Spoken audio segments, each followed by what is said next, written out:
सो hey guys, स्वागत आपका एक बार फिर से आप ही के यूट्यूब चैनल में। और इस वीडियो में हम बात करेंगे भी इरकॉन इंटरनेशनल को लेकर। इरकॉन इंटरनेशनल में आप लोग देखोगे भी अब तक प्रीवियस ट्रेडिंग सेशन में आपने देखा होगा भी 4.5% के करीब जो शेयर है वो क्रैश हुआ, और अब तक अपने बाउंड वीक हाई से आप लोग देखोगे 45% जो शेयर है वो क्रैश हो चुका है भाई। इस शेयर में बहुत बड़ी गिरावट रही है, और अभी पीछे एक्सपर्ट्स की तरफ से जो है दीपावली पिक के ऊपर भी इसको चुना गया है। लेकिन जो माहौल अभी मार्केट में बना हुआ है, इतना डर का माहौल बना हुआ मार्केट में, एक तो आप लोग देखोगे इजराइल की तरफ से जो हमले हैं वो ईरान के ऊपर तेज कर दिए गए थे कल के दिन, आपने देखा होगा। और ये जो बदला लिया गया अभी इजराइल की तरफ से, कब का? ये 2 अक्टूबर को जब ईरान ने अटैक किया था उसका बदला लिया अब। इसके बाद आप लोग देखोगे इन दोनों के बीच अगर जंग छिड़ती है, ठीक है, तो मिडिल ईस्ट में एक और जंग स्टार्ट हो जाएगी 2 कंट्री के बीच में। तो ये आप लोग देखोगे युद्ध की तरफ अगर ये जाएंगे तो उससे क्या होगा?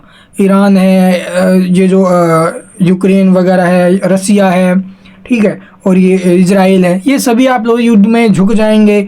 और इसके चलते आप लोग जो क्रूड ऑयल वगैरह इनके दाम बढ़ेंगे भी, और क्रूड ऑयल के दाम बढ़े तो मार्केट के ऊपर नेगेटिव इम्पैक्ट आना ही आना है, ठीक है। एक तो ये कारण हो गया। इसके अलावा आप लोग देखोगे हमारे यहाँ से FII वाले निकल रहे हैं, क्योंकि उन्हें वैल्यूएशन महंगे लग रहे हैं अभी हमारे मार्केट में, और यहाँ से निकल के वो जा रहे हैं चाइना की तरफ, जहाँ पर उन्हें अट्रैक्टिव वैल्यूएशन वाले मार्केट दिख रही है, वो वहाँ पर पैसा लगा रहे हैं। तो ये कारण है अभी मार्केट में दबाव के पीछे। और ये जो PSU है, खासतौर पर आप लोग देखो PSU में सबसे ज़्यादा गिरावट बनी अभी जो ये माहौल बना हुआ ना गिरावट का, इसके अंदर PSU जो शेयर है वो 40-50% प्लस भी क्रैश हो गए। कहीं तो कोचिंग शिपयार्ड 55% के करीब टूटा हुआ है, तो गिरावट बनी है। तो यहाँ पर भी आप लोग देखो गिरावट जारी है अभी। क्या ये गिरावट और बढ़ेगी? 350 रुपये के भाव से जो स्टॉक है वो कंटिन्यूसली फिसल रहा है अभी ऊपर से, ठीक है। और अब यहाँ से क्या इसमें रिकवरी बनेगी भी या फिर नहीं? आप लोग देखोगे RSI MFI के हिसाब से अगर देखा जाए तो ये स्टॉक RSI ओवरसोल्ड जोन में, MFI मिड रेंज में है भाई।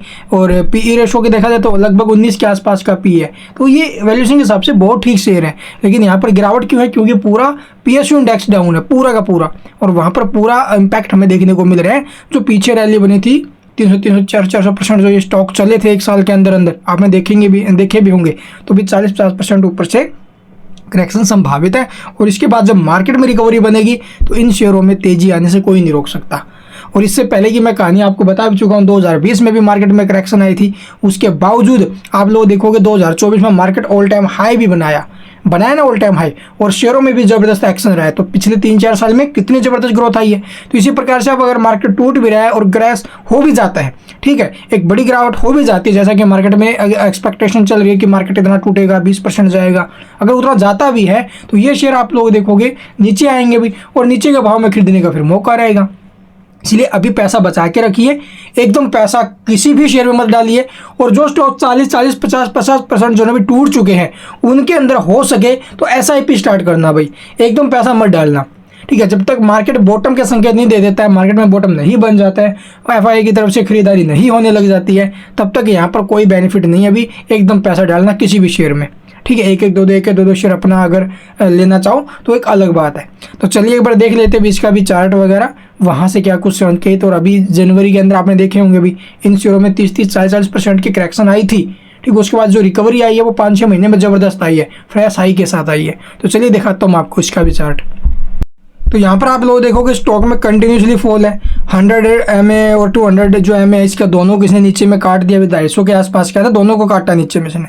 और अभी टाइम स्टॉक पहुंचा हुआ अभी 200 के भी नीचे में। तो यहाँ से 178 का अगला सपोर्ट है, और यहाँ से आप लोग देखोगे अगर ये शेयर यहाँ तक आता भी है, गिरता भी और गिरावट बनती है तो ये SIP के लिहाज से बहुत सही है। आप लोग देखोगे यहाँ पर जनवरी के अंदर जो गिरावट हुई थी, ठीक, आपने देखा भी होगा, अभी स्टार्टिंग में बहुत शानदार रैली बनी थी मार्केट में, लेकिन जो गिरावट बनी थी जनवरी में वो 40% के करीब हुई थी, ठीक है। उसके बाद जो स्टॉक है वो काफ़ी शानदार रिकवरी हमें लेते हुए नजर आया था, और 40% टूटने के बाद आप लोग देखोगे जो इसमें रैली बनी थी ना ऊपर में, वो आप लोग देखते रह जाओ भी लगभग 100% की ग्रोथ आई थी, ठीक है। अगले 5-6 महीने के अंदर 100% की ग्रोथ। इसी प्रकार से अब ये स्टॉक अगर टूटा है तो जब ये रिकवरी लेगा ना यहाँ तक आएगा तो 100% की ये ग्रोथ हमें देखने को मिलेगी इसके अंदर। तो इसके लिए आपको पेशेंस रहना पड़ेगा। जिस भाई ने हाई प्राइस से खरीद लिया, मोटा नुकसान हो गया, बेचना मत भाई, नीचे के भाव में कोई बेनिफिट नहीं है। यहाँ पर 1 साल 2 साल का टाइम स्पेंड कर लेना, ठीक है। और जब रिकवरी आएगी ना, ज़बरदस्त आएगी, आप लोग देखते रह जाओगे, आपने कभी सोचा भी नहीं होगा ऐसा। तो ये अभी के टाइम जो मार्केट में हाल बना हुआ है, इसको कुछ समझो भाई। यहाँ पर आप लोग देखोगे यहाँ से भी हाई से टूटा था, लेकिन आस्ते आस्ते ऊपर चला। ऐसा तो नहीं भाई टूटने के बाद एकदम ऊपर आया, नहीं भाई, 5-6 महीने लग गए इसको। अभी अगर ये टूट रहा है, अभी पिछले 1 महीने से आप लोग देखोगे गिरावट बन रही है इसके अंदर, तो कोई दिक्कत नहीं है। जब रिकवरी आएगी ना, तो ये 5-6 महीने ले लेगा अभी आहिस्ता आहिस्ता, तो इसमें अच्छी रिकवरी बनेगी। तो अभी होल्ड कीजिए अगर है आपके पास तो। और फ्रेश एंट्री के बारे में सोच रहे हो भी, ये ही स्टॉक नहीं है, पूरी मार्केट के अंदर जो भी स्टॉक आपको वैल्यूएशन के हिसाब से सस्ते लग रहे हैं, अच्छा बिजनेस है, और आप लोग देखोगे 30-30 40-40% नीचे में है, तो वहाँ पर सिर्फ SIP के बारे में सोचना, एकदम पैसा मत डालना भी, ठीक है। And thank you for watching the video.